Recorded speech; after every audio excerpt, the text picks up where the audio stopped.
Something was wrong with the way the water felt, not cold, not warm, just wrong. I remember standing beside the wash basin before sunrise, my fingers resting against the smooth metal pitcher while the first grey light slipped through the kitchen window. The house was still asleep. The clock ticked softly above the stove. Somewhere outside, a horse shifted in its stall. I had done the same thing every morning for years. But that morning I realized there was something I didn't know about my own body. And the strangest part was that nobody had hidden it from me. They simply never spoke about it. My name is Abigail. I'm 32 years old, and I live in Holmes County, Ohio. Most mornings begin the same way. The smell of bread dough rising near the stove, the sound of my daughters whispering before they think anyone can hear them, the weight of another day waiting patiently outside the window. I am married. I have 3 children, and I still live inside the community where I was born. I never left. That surprises some people. They assume every difficult story ends with a woman packing a suitcase and disappearing down a road she has never traveled before. Mine didn't, and to understand why, you have to understand something about the world I grew up in. The ordning is difficult to explain to people outside. Most imagine it as a book of rules. It isn't. Not really. It feels more like weather. You wake up inside it. You breathe it. You rarely notice it until something changes. Most corrections here are quiet. Nobody slams doors. Nobody points fingers in the middle of town. The strongest lessons are usually delivered through silence, through example, through things left unsaid. The punishments that stay with people longest are often the ones nobody else can see. My husband Daniel understood that world better than most. He wasn't cruel. He wasn't especially gentle either. He simply believed that things worked because generations before him had already decided how they should work. For most of my life, I believed that too. Then one summer afternoon, I learned something that should have been obvious. Something about my own body. And once I learned it, I couldn't stop noticing all the things nobody had ever explained. The first moment happened during blackberry season. I remember because my hands were stained purple from picking fruit all morning. A group of women stood beneath a maple tree after a church gathering, sharing recipes and talking quietly, while children chased one another through the grass. One younger girl asked a question. A simple question. The kind of question girls ask when they think adults will answer honestly. The conversation stopped. Not dramatically. Just long enough for everyone to notice. An older woman smiled politely and redirected the discussion toward preserving fruit for winter. The girl nodded. Everyone moved on. But I watched her expression. She looked embarrassed for asking. That look stayed with me. Years later I realized I had worn the same expression myself dozens of times. Questions about our bodies weren't forbidden. They simply drifted into silence, and after enough years, silence begins to sound like an answer. The second moment arrived after my first daughter was born. She was sleeping beside me one evening, while rain tapped softly against the roof. I remember the smell of wet earth coming through the screen door. I remember exhaustion so deep it felt physical. And I remember looking through a borrowed health booklet that had somehow found its way into my hands. There were pages filled with information I had never seen before. Simple things. Basic things.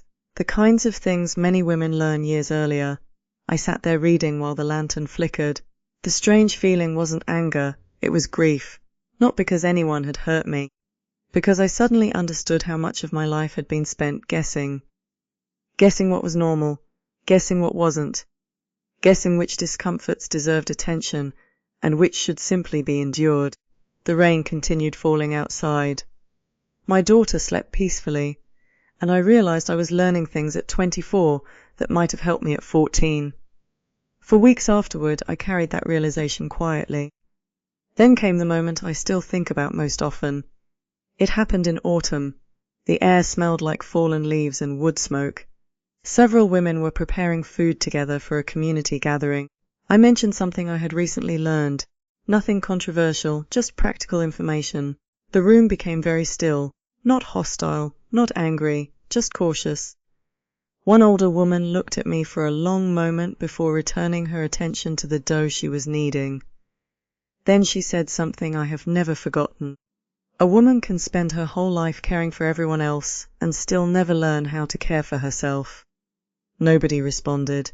The sentence simply settled over the room. I don't know if she meant it as agreement. I don't know if she meant it as warning. Maybe she wasn't even speaking directly to me.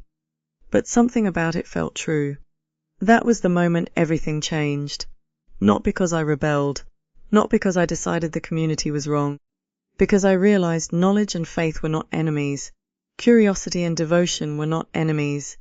A woman could honor her family, honor her beliefs, and still ask questions about the body she lived inside every day. If you're still here, you understand something most people never will. The loudest stories aren't always the most important ones. Sometimes the stories that matter most are the quiet ones.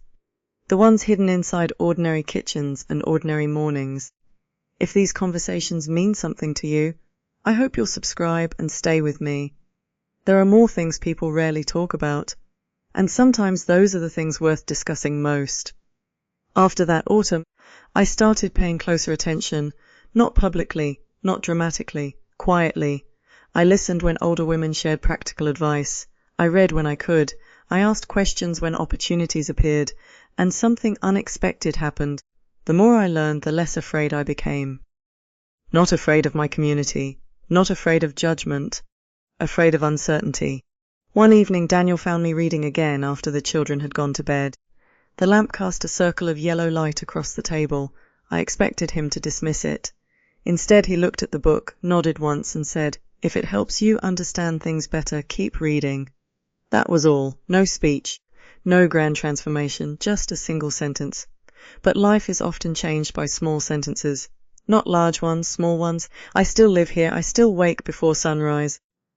I still hear wagon wheels on country roads and smell bread baking in the kitchen. Nothing dramatic happened afterward. Yet something inside me shifted. I stopped treating knowledge as something reserved for other people. I stopped assuming confusion was a virtue, and I began understanding that caring for others becomes easier when you also understand yourself. Whether that's wisdom or survival, I'm still not entirely sure. Maybe it's both. Sometimes I return to that same wash basin before dawn, the same metal pitcher, the same quiet kitchen, the same pale light entering through the window. Only now, when the water touches my hands, it feels different. Not because the water changed, because I did. Before we finish, I'd love to know something. What's one thing you wish someone had explained to you much earlier in life? Leave it in the comments. And if you'd like to hear more of these quiet stories, you're always welcome here. Because sometimes the truths that shape our lives aren't hidden. They're simply never spoken aloud.